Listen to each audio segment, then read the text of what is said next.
All right, welcome to glazing, our very first creation in color. So you're going to receive these 4 colors and you can mix any color on the color wheel. Remember, glaze looks different before we paint it. So I'm going to try and make a brown. To make brown, you need to combine any 2 opposite colors. So I'm combining red and green. So that means I need to make green, which is blue and yellow. So I'm going to just scoop out as much as I can to try to get the same amount of green to red and then stir it together. You'll see that it looks brownish, but we won't really know the actual brown that comes out until it comes out of the kiln. So since this is our very first attempt, you may get nervous making colors. You may want to just try some of the colors of the glaze options you have, or possibly just add white to lighten some colors. But it's up to you. So once you have mixed it and you don't see any of the original colors, then you can start painting. You want to make sure there's no dust on your creature. You could have always rinsed it, but again, it's very, very fragile. So you may not want to sand this time, and you may not want to really rinse it under the sink. You could always just have a wet paper towel to dab it if you see dust. You don't really want to have piles of dust on your animal when we're glazing. So your animal creature's ready, and this is the same way we use our clear gloss. You want to have your paintbrush with a lot of glaze, and you want to more so dab it on than brush it on. So it looks like there's a thick coat. Remember, when it dries, it will actually look like an extra layer. We shouldn't see through it to see gray. So it should look like the actual thick layer that you're putting on. It's going to dry really, really light, but it will not be this color when it comes out of the kiln.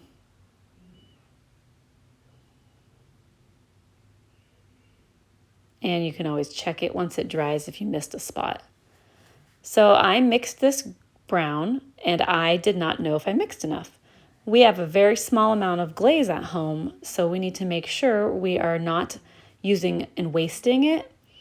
And we also need to make sure we've mixed enough to cover our creature or the area that we're using. This is a huge challenge. It's really difficult. How will you know if you made enough of a color? So I learned that I did not make enough brown. And so I'm going to attempt to make more brown in here in a minute. So what I'm doing is making more brown. You can see that this is another perk of why we gloss our palettes, so it's really easy to scrape off that extra glaze. But also I have brown glaze on my palette still, so when I stir it and mix it, I can try my best to make the same color. This is much darker, doesn't look like it matched exactly, but when I painted, I stopped at the neck. So even if this brown comes out a little bit darker or a little more purple or blue, I don't know, it will be only the head that has it and maybe a little bit on the back. So hopefully it won't look too weird even if they don't match. But you need to plan ahead. So each day you only glaze one color at a time. Unless it's a really small area, you can glaze more than one. Don't ever start glazing the body of a creature and then leave and come back the next day, because you may not be able to mix the same tone, the same value. So it's really smart to do one section at a time. Paint very slowly. Our brush is small, but it's not that small, so it's really hard to get in between all of these little spots. I noticed at the end that I missed a spot right above the eye, and I had no more brown, so I had to improvise and use another color kind of as detail. When you have to get into a little tiny crack or crevice, don't brush your glaze on. Use the paintbrush as a tool to sort of dab the glaze on. You could do the same thing if you had, say, like a toothpick, and you just want a tiny little dot. You can't get quite into a little crack or area. Then you could put the glaze on the toothpick. If you are at home and you happen to have a lot of different size brushes and you have a really small brush, that's great. I'm having trouble. I'm going to have trouble here with my beak and the eyes and making sure my glaze doesn't get on it. So I already just accidentally got brown on a part of my turkey that I didn't want. So here I'm going to show you how you can remove it. There's 2 ways to remove it. First, you want to make sure the glaze has dried. So don't be like me. Make sure it's all dry. And if it is dry, then you can go and get something sharp and try and scratch off the glaze that you don't need. Remember though, you're going to be scratching off your clay, which means there'll be dust. So if you hate this idea or you don't have a sharp tool, you can just use a wet paper towel or a wet rag.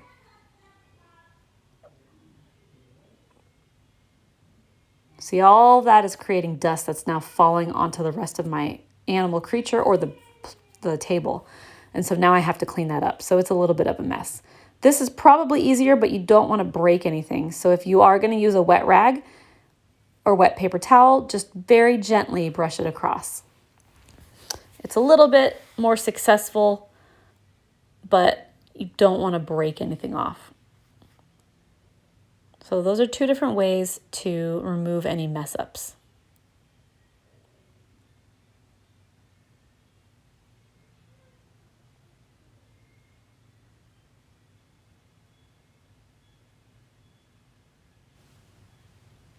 All right, so I'm using red for the next section, and because it's just red, you can paint directly out of the container if you'd like.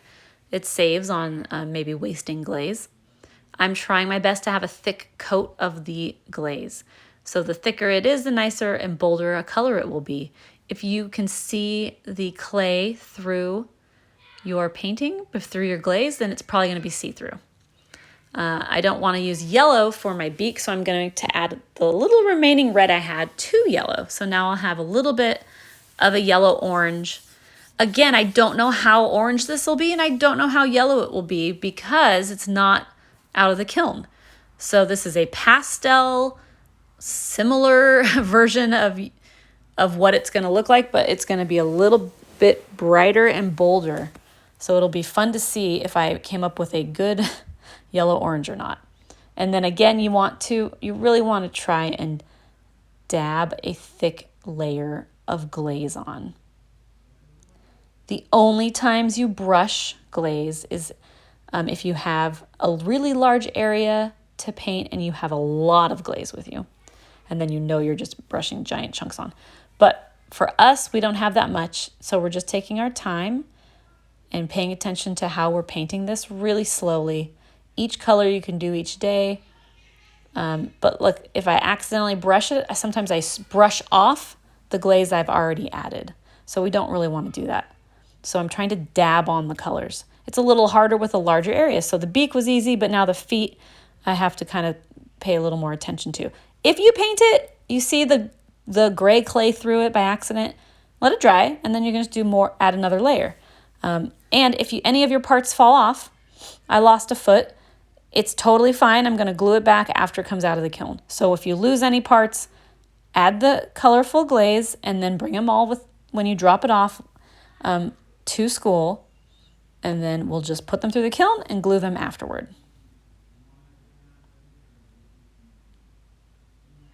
And if you need small detail, I'm using a toothpick for the dot of the eye. But again, if you have a lot of different size brushes, you can use any size brush you want. The one I provided is pretty good medium-sized brush, I'd say. We don't have black at home, so if you would like to have something like, say, the dot of the eye black, whenever you do bring this to school and drop it off in front of me at our little table area, I'll have some black glaze there with really small brushes if there's just a tiny amount of detail you want to add. And then I'm purposely going to use mine as sort of a practice. So I have a whole bunch of colors left on my palette, and instead of throwing them away and wasting them, I am going to brush the tail feather design so you can see how see-through it is. So I'm brushing it on with just kind of flowing in a radial brush direction so it looks like they're going towards where the direction of the feathers would be, but it's not that thick. So it'll be interesting to see if I can see the white of the clay through. And I'm just kind of overlapping and layering colors that I had left over. And then I needed a little more, so I'm getting more colors out. So this will be interesting to see, but hopefully you understand the difference of brushing the glaze on might be more see-through, and dabbing the glaze on. It'll be nice and solid color. So it depends on what your technique and your plan is that you'd like your art to look like.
And maybe you want certain areas to have be darker than others.